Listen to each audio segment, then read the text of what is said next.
You know, you started out by telling us that well, both parties are to blame. That's and you one have, of the reasons. Yeah, you have given us the blame on the federal government. On the federal government. Yes. Let's hear the ASUU aspect of it. The ASUU aspect now is that the strike is now 5 months.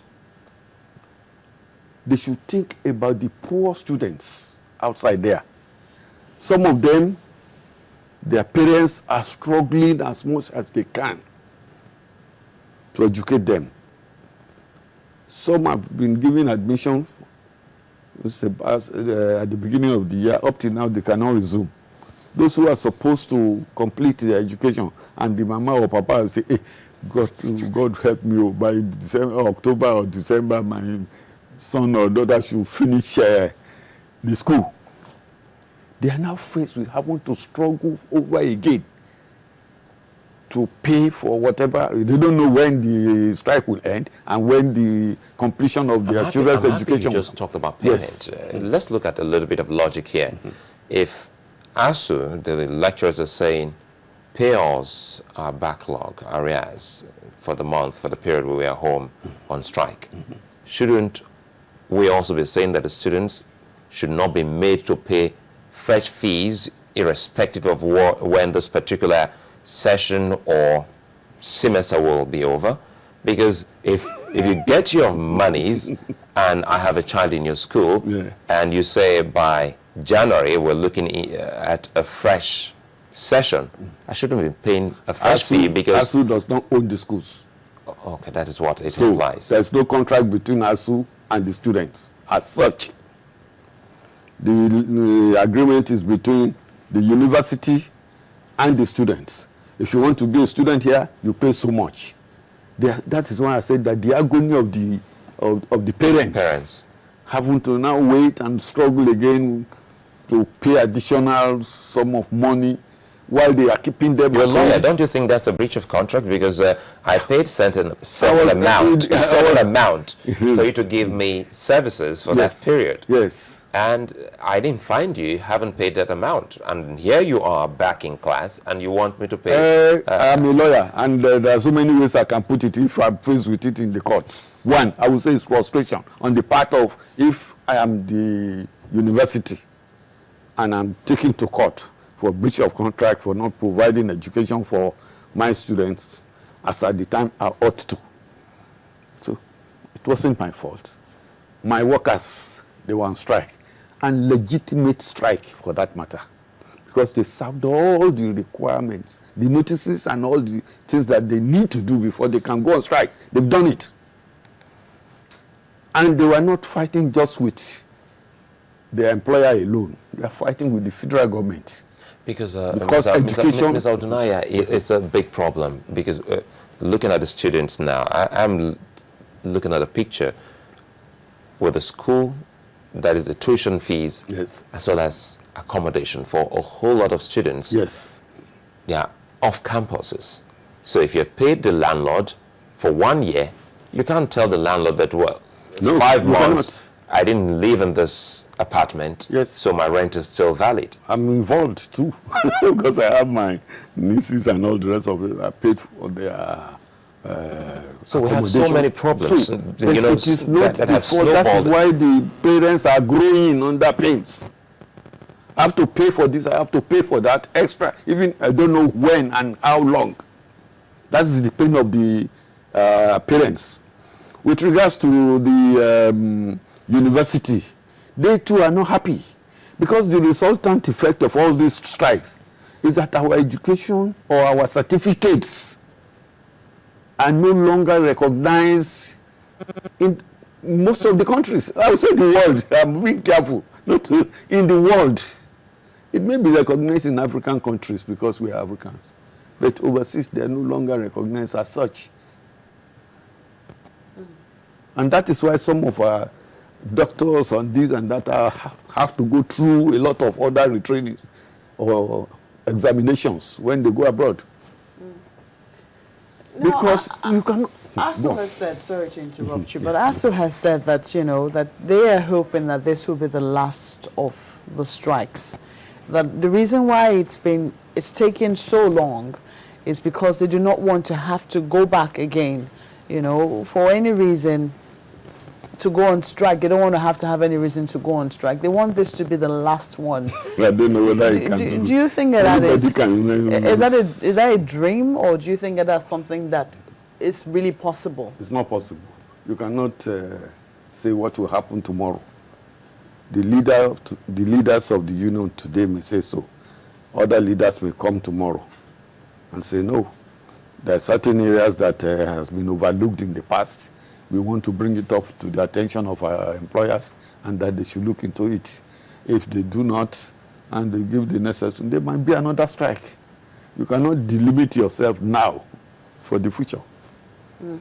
Do you think that we can also begin to look at, say, I don't want to say balance of power here, but you've talked about how the students are the ones who suffer when lecturers go on strike. Yes. Majority of them will not be able to go back when the strike is called off, either because they are pregnant, either because they are dead, either because they are so many things. Some of them has gone into prostitution, some of them are going to armed robbery, some of them during the period of the strike. The guest who was here previously said that any agreement should be able to enforce itself. Yes. There should be clauses within those agreements that shouldn't necessitate a strike if ASUU is going to seek enforcement or implementation of that agreement. How do you think that they can actually come about an agreement like this? Pacta sunt lavanda. That is the general word for it. Agreements are meant to be observed. When 2 or 3 persons sit down and make an agreement between them, it should be enforceable among them, irrespective of whether you are the one to sign, you are the one to sign. If they were added from the beginning, they were in agreement of why they were there, why they were making the agreement in the first instance, and they really want to resolve that issue, whatever agreement they reached should be observed. In all of this, I know that we've talked about this before. There was an education master plan that was launched. Do you think if that master plan was followed through, would be where we are now? I don't think so. Sometimes I wonder when we make plans or policies, it is the, observance or carrying out of those terms or things that have been set out that is our problem in this country. And that is one of the reasons why I said on one occasion that because the political parties don't have manifestos this time, they don't have an arranged or agreed terms within themselves, even one single party. Let's take the PDP. They don't have one idea about what they want to do. So if you are on seat today, you carry out this seat as Minister for Education, and there is a policy which has been approved for you because your department will produce the blueprint. Then it will be approved by the Executive Council. If by tomorrow you are moved from that seat and I'm brought into that place, it's either I ignore all the policies that you have outlined here or set out, and I want to have my own. So we don't even see a continuation. No continuation. In spite of the fact that it's only one party that's been in power. You can see all these things now. That there was a former minister, Kayat or something like that, in charge of education. Mm-hmm. Now, there's another person there now. I mean, if I am in charge of a department and you are my boss, I should be confident from the knowledge I have to tell you this is what we need to do. And once you have approved it, my colleagues should faithfully come along with me so that we can carry it out to the benefit of those that we are serving. But we are individualistic in this country. Even in the ministries, in the states, everywhere, we are so individualistic. Only in the private sector, you may have something different. Because once the board of directors agree on what they want to do, it will be very hard for anybody to change it unless they perceived any particular reason why they must have a change in order to meet the circumstances of the economy. Do you see a situation whereby the people are also saying that as it is currently, that the federal government cannot continue to fund education alone? Do you see a situation whereby universities or even students might have to play a greater role in funding universities? As how? What would they do? An increment in fees, for instance. That's we are being progressive. We are going backwards.